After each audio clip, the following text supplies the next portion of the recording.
Video I'll be showing you how to convert the WhatsApp in the phone to the computer.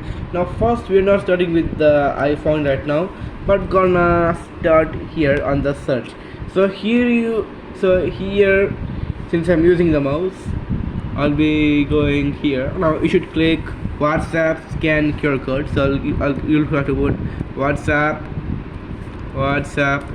scan QR code. I know that some of you knows this trick, but some who don't know will I'm gonna help them to know what is it actually. So maybe you can go like this, like you might go to like these pictures and you just scan it. Well, not like that, gonna scan it, but you're gonna be clicking on the link here. Here is actually whatsapp.com. So here when we go to this website, here he tells us to go to the phone and tap on menus, Android settings, and I'll do this. Since the phone is iPhone, see how it connected, because this is actually my account, so it's showing it's iPhone. Now here I have the iPhone on with command I think with it's very easy when it comes to it. Let's do it. Here is WhatsApp.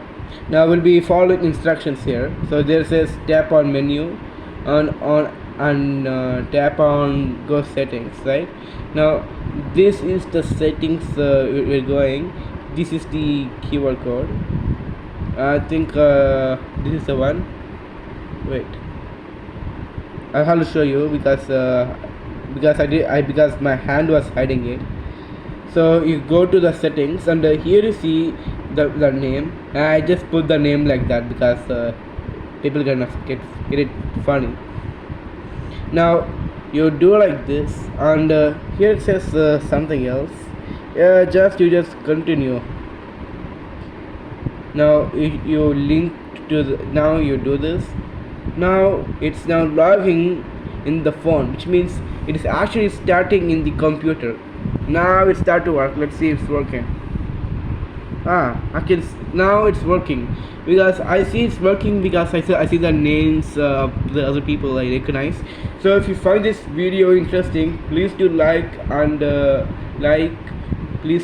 share this video, and remember to subscribe for more updates and more videos, and especially there are new videos coming up today actually. Thanks for watching this video, and bye.